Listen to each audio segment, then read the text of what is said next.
my channel, and my channel name is Law and with Manisha.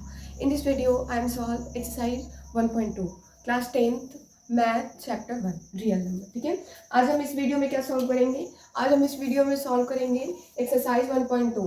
ठीक है, 1.1 मैंने already complete कर दिया है, तो आप क्या करेंगे, आप उसको जाकर एक बार चेक कर लेंगे। क्वेश्चन क्या है? Prove that √5 is a irrational. आपको क्या प्रूव करना है कि जो √5 है वो क्या हो, इरेशनल है। ठीक है, तो हम लेक्चर में जैसे कि इंट्रोडक्शन पार्ट में ही बताया था, अगर कोई भी नंबर क्या है अंडर रूट में है तो क्या हो जाएगा, इरेशनल होगा। तो ये क्या है, ऑलरेडी इरेशनल है, लेकिन अब प्रूफ कैसे करेंगे आज हम वो सीखेंगे। ठीक है, तो हम क्या मान लेते हैं कि लेट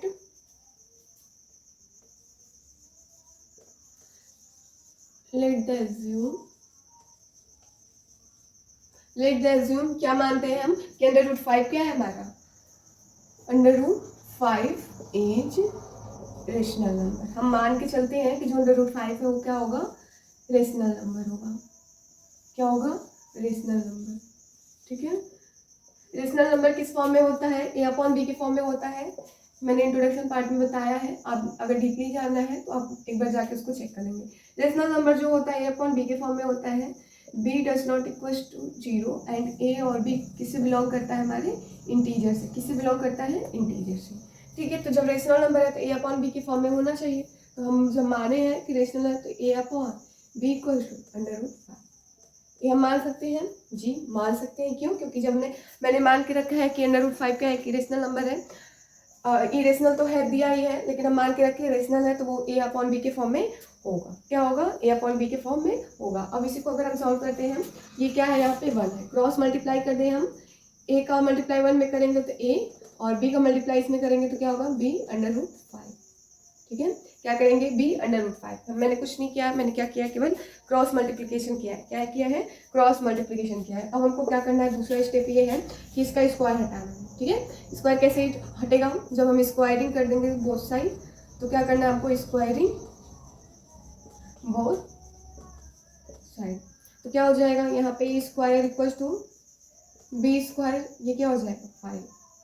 तो क्या मिल गया हमको, a² इक्वल टू 5b²। ये कैसे आया है, पहले हम इसको रेशनल नंबर माने हैं a/b के फॉर्म में। उसके बाद क्या किए हैं, a इक्वल, फिर क्रॉस मल्टीप्लिकेशन किए, फिर हम क्या कर दिए, स्क्वायरिंग कर दिए दोनों साइड, जिससे कि अंडर रूट हमारा क्या हो गया, गायब हो गया।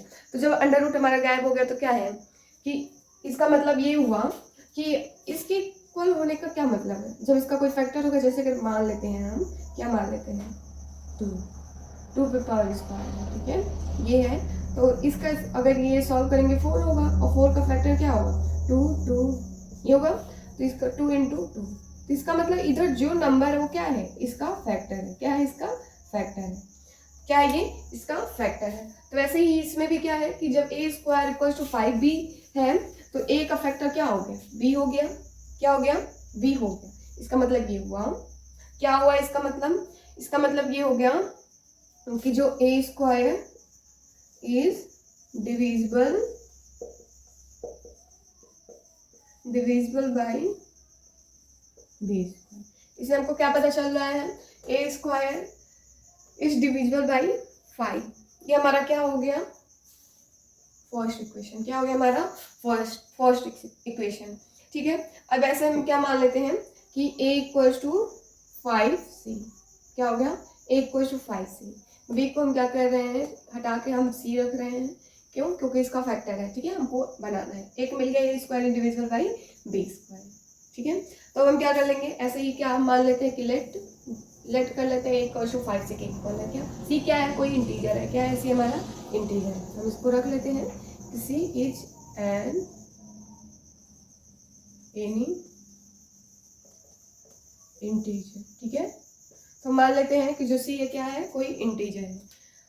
ठीक है, जो कि डिविजिबल बाय क्या होगा, a होगा। जब c है, इसका फैक्टर है, और एक इसके इक्वल है, एक इक्वल है, इसका मतलब c जो होगा इसको डिवाइड करेगा। हाँ करेगा, क्या करेगा, डिवाइड करेगा। हम फिर क्या कर देते हैं हम, अब हम क्या करेंगे, a की जगह जो a मैंने ये माना है, ये हम इस वैल्यू को a की जगह पुट कर देंगे। तो a की जगह क्या रखेंगे, 5c, और 5c का स्क्वायर होगा। क्यों स्क्वायर कर रहे हैं, क्योंकि ये स्क्वायर पे क्या है, स्क्वायर किया हुआ। फिर क्या हो जाएगा, 5b², इसको हो जाएगा 25c² equal to 5b²।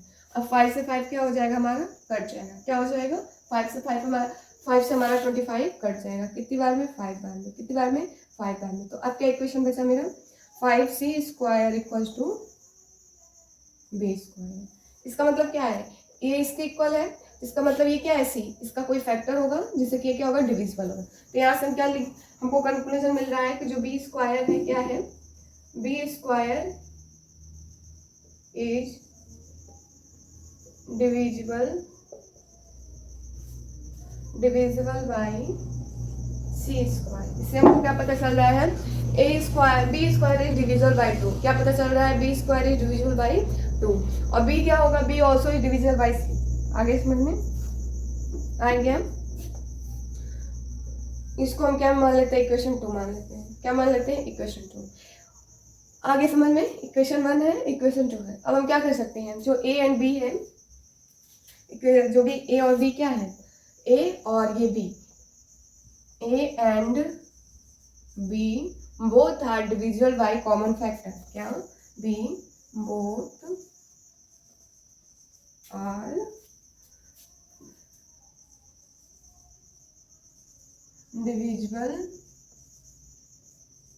Divisible by common factor. ठीक है, ये क्या है, कॉमन फैक्टर है। क्या, ये कॉमन फैक्टर है। तो क्या हमको पता चल रहा है कि जब अगर इरेशनल नंबर रहता, इरेशनल में क्या होता है, कोई कॉमन फैक्टर नहीं आता है, तो यहाँ पे क्या है, कॉमन फैक्टर आ रहा है। तो हम इससे हमको क्या पता चल रहा है कि जो मैंने यहाँ पे मान रखा है, let the assume √5 is irrational, तो ये क्या है, जो मैंने माना वो क्या है, यहाँ पे दिख रहा हमको गलत है। ठीक है, क्या है हमारा, गलत है। तो इसको क्या लिखेंगे हम, क्या कहाँ लिखे हम, इधर लिख देते हैं। ठीक है, so our assumption, क्या लिखेंगे, so our assumption arising, क्या हो जाएगा, सॉरी, so this contradiction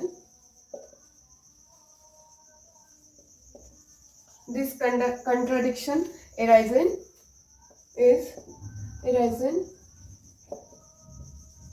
क्या होगा, जो हमने मान के रखा है, कंट्राडिक्शन में क्या होता है, विरोधाभास, मतलब जो हमने मान रखा है वो क्या है, हमारा गलत है। इज एराइजन बिकम रॉन्ग, क्या हो जाएगा, बिकम रॉन्ग। जो मैंने ऊपर मान रखा वो हमारा क्या हो गया, गलत हो गया। तो सो √5 इज इरेशनल नंबर।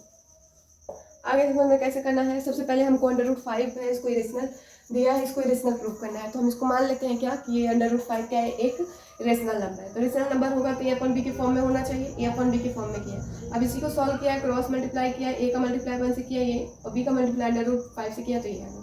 अब स्क्वायरिंग बोथ साइड कर देंगे, क्यों, क्योंकि इसका 100 हटाना था, तो हट गया। A square equal to 5B square. ठीक है, अब क्या है, A जब ये क्या है, इसके फैक्टर में है, इक्वल टू में है, तो इसका मतलब A स्क्वायर क्या है, जो भी होगा वो क्या होगा, इसका ये इक्वल होगा। और ये क्या है, स्प्लिटिंग टर्म में है, मतलब दो टर्म में है, मतलब एक 5B और एक B भी है। इसका मतलब यहाँ पे क्या होगा, दो फैक्टर हैं इसके, तो जो भी अगर B है वो क्या होगा, इसका डिविजिबल होगा। तो A स्क्वायर क्या हो जाएगा, डिविजिबल बाई B स्क्वायर। तो इक्वेशन 1 मान लेते हैं हम, और फिर हम मान लेते हैं A = 5C। क्या मान लेते हैं, A = 5C, और C क्या है, कोई इंटीजर है, हमको नहीं पता है, लेकिन ये कोई इंटीजर है, हमने मान। फिर A की जगह हम क्या रखेंगे, 5C रखेंगे। फिर हमारा ये सॉल्व करने पा रहा है कि जो क्या है, फिर 5C स्क्वायर = B स्क्वायर। इसका मतलब क्या समझ आ रहा है, जो B स्क्वायर क्या है, डिविजिबल बाई C स्क्वायर। ठीक है, इक्वेशन फर्स्ट सेकंड से हमको क्या पता चल रहा है, जो A और B क्या है, both are divisible by common factor. दोनों A और B जो नंबर वो क्या है, एक कॉमन फैक्टर से डिविजिबल हो रहे हैं, जो कि इरेशनल में ऐसा नहीं होता है।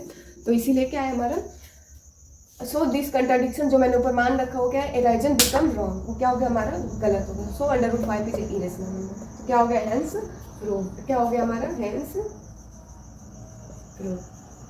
आगे समझ में इसको कैसे करना है, ओके।